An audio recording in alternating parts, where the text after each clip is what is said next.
નાસ્તામાં ચાલે, લંચમાં ચાલે કે ડિનરમાં ચાલે એવી એક વસ્તુ બનાવીએ જે મગની બનેલી હોય. તો આપણે બનાવીશું મગ ચોખાનું ખીચું એકદમ સહેલી રીતના પરફેક્ટ માપ સાથે. ચાલો મારા રસોડામાં. તમે જોયું આ માપ છે શેનું? મગ ચોખાના ખીચાનું. મગ ચોખાનું ખીચું તો આવતું હોય બનાવતા, પણ એની અંદર જે તમે ઘરે બનાવી શકો લોટ એનું માપ હોય છે. મગ તમે લઈ લ્યો 3 ભાગ કે વધારે ભાગના મગ લેશો તો પણ વધારે ફાઇન લાગશે, અને 1 ભાગ એના ચોખાના લેવાના. એટલે સામે સામે મગનો ભાગ વધારે હોય, ચોખાનો ભાગ ઓછો હોય, અને તમે કરી શકો ઘરની ચક્કીની અંદર ગ્રાઇન્ડ કે બારે લઈ જઈને પણ એનો લોટ તમે તૈયાર કરાવી શકો. તો મગ ચોખાનો લોટ તો સરસ મજાનો તૈયાર થઈ જાય. અને મગ શું આપે? પગ. એટલે બહુ હેલ્ધીમાં હેલ્ધી વસ્તુ છે આ મગ ચોખાનું ખીચું. તમે ગમે ત્યારે બનાવો એકદમ જ સરસ લાગે, સ્વાદિષ્ટ. ચાલો બનાવવા માંડી જઈએ. મગ ચોખાના ખીચા માટે તમે જે લોટ ગ્રાઇન્ડ કર્યો હોય એને ફ્રીઝરમાં પણ રાખી શકો, એકોર્ડિંગ ટુ વેધર કઈ પ્રમાણે હોય એ પ્રમાણે ફ્રીઝરમાં રાખ્યો હશે તો કડવો બી નહીં થાય અને એકદમ સરસ મજાનો રહેશે. આપણે લઈ લેશું માપ અનુસાર. અડધો કપ હું બનાવીશ લોટનું માપ. ખીચું એકદમ સ્વાદિષ્ટ બનાવવા માટે આપણે લઈ લઈશું લીલા મરચા. ભાઈ આની અંદર આદુ તો નહીં જ પડે, મરચાને કરી નાખશું આખા પાખા ક્રશ. કોઈ પણ ગ્રાઇન્ડરમાં તમે મરચાને અધકચરા કરી શકો. મરચાને હું લઈ લેતી હોઉં છું લોટની અંદર, જેથી કરીને ઘરની અંદર ઘાસ પણ ના આવે અને ખીચું થાય એકદમ સ્વાદિષ્ટ. તો હું લઈ લઈશ 1 ટીસ્પૂન જેટલું મરચું. તમારા ઘરમાં કેટલું તીખું ખવાય એ પ્રમાણે તમે લઈ શકો. અડધો કપ લોટની સાથે હું લઈ લઈશ 1.5 કપ પાણી. એ જ માપનું આપણે 1 કપ પાણી લીધું છે. જે 1 કપ પાણી છે એમાં હું બીજું કરીશ એડ અડધો કપ, એટલે 1.5 કપ પાણી થઈ ગયું ને. તો અડધો કપ લોટની અંદર મેં લઈ લીધું છે 1.5 કપ પાણી. જોઈતા પ્રમાણમાં આપણે એને વોર્મ કરીને નાખશું જ્યારે ખીચું થતું હશે ત્યારે. કારણ કે પાણીનું એવી રીતના હોય છે કે તમારે જે પ્રમાણે ઢીલું કરવું છે, કઠણ કરવું છે, સોફ્ટ રાખવું છે, મીડિયમ રાખવું છે, એના પ્રમાણે તમે પાણી એડ કરી શકો. હું આને કરી નાખીશ થોડુંક લ્યુકવોર્મ. આપણી આંગળી અડે એટલું હું લ્યુકવોર્મ કરીને પાણી લઈ લઈશ. લેશું એમાં 1 કપ જેટલું પાણી. લ્યુકવોર્મ હોવાથી તરત જ થવા મળશે ગરમ. અડધી ટીસ્પૂન જેટલું જીરું હું લઈ લઈશ હાથમાં ક્રશ કરીને, જેથી કરીને જીરુંનો સ્વાદ એકદમ સરસ મજાનો અંદર આવે અને કલર તો તમે જુઓ કેવો સરસ ફરી જશે. જીરું સાથે આપણે લઈ લઈશું 1 ચમચી જેટલું મીઠું. 1 કપમાં 1 ટીસ્પૂન પાપડીયો ખારો હોય તો અડધો કપ છે તો અડધા કપમાં અડધી ટીસ્પૂન પાપડીયો ખારો જોઈ જશે. અવેલેબલ ન હોય તો બેકિંગ સોડા પણ નાખી શકો. જોઈ શકો પાણીનો કલર એકદમ બદલીને સરસ મજાનો થઈ ગયો છે. સ્વાદ અને શરીરના હેલ્થના હિસાબે હું લઈ લઈશ 1 પિંચ જેટલી હિંગ. જ્યારે આપણું પાણી ઉકળવા માંડી જાય ત્યારે આપણે નાખી દઈશું 2 ટેબલસ્પૂન જેટલું તેલ. કરી નાખશું એકદમ સરસ રીતના મિક્સ.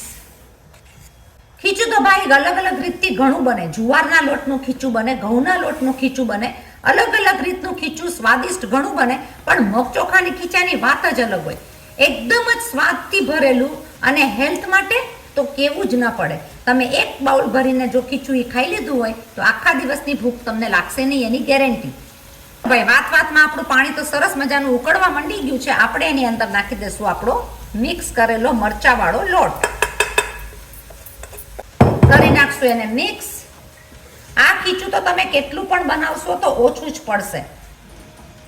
આની અંદર પાણીનો ભાગ બીજો બાકી છે એ જોઈએ જ જશે. આપણે એની અંદર લઈ લેશું બીજો વધેલો પાણીનો ભાગ. કરી નાખશું એકદમ સરસ રીતના મિક્સ. ગેસની ફ્લેમ કરી નાખશું સ્લો, જેથી કરીને ખીચું આપણું એકદમ સરસ થઈ જાય મિક્સ. જોઈ શકો આ હલાવતા જ ખબર પડી જાય કે જરા પણ ગાંઠા રહ્યા નથી. પણ વધારે પડતું ખીચું હોય તો જોરવાળા માણસો જોઈએ ખરા. જો તમે એકદમ સરસ રીતના આ મિક્સ થઈ ગયું છે અને આપણે એને થોડું હજી પાણી એડ કરીને થવા દેશું પાકવા. 5 થી 6 મિનિટની અંદર ખીચું પાકીને તૈયાર થઈ જશે.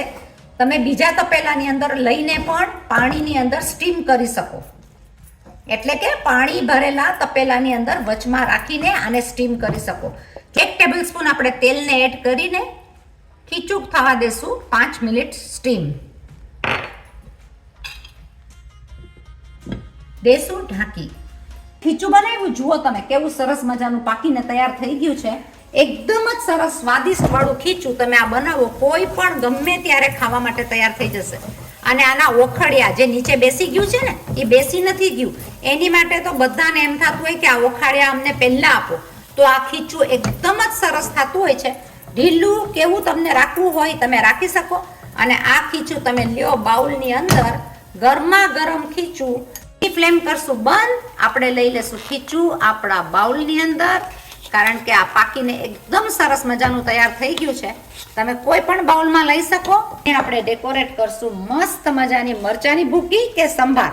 તો આપણે લઈ લેશું મરચાની ભૂકી. મરચાની ભૂકી આટલી નાખેલી હોય ને એના ઉપર આ સરસ મજાનું સિંગ તેલ પડે અને પછી તમે મને કહો કોણ ખાવા માટે તૈયાર નહીં થઈ જાય, તો આ ખીચું લાગે એકદમ જ સ્વાદિષ્ટ. મગ ચોખાનું ખીચું બહુ જ સરસ લાગતું હોય છે. આની અંદર શું થાય, ઘણી બધી ગમત થાય, વાતું થાય, ઘણાનું ગેટ ટુગેધર થાય, અને લંચ અને ડિનરમાં પણ આ ખીચું બહુ જ સ્વાદિષ્ટ લાગે. તો આપણે નાખી દીધું મરચાની ભૂકી. તમે સંભાર નાખો તો પણ બહુ જ સરસ લાગે. પણ આ ખીચું હેલ્ધી એટલું હોય છે કે તમે ગમે ત્યારે પણ ખાઓ તો શરીર માટે બી સારું.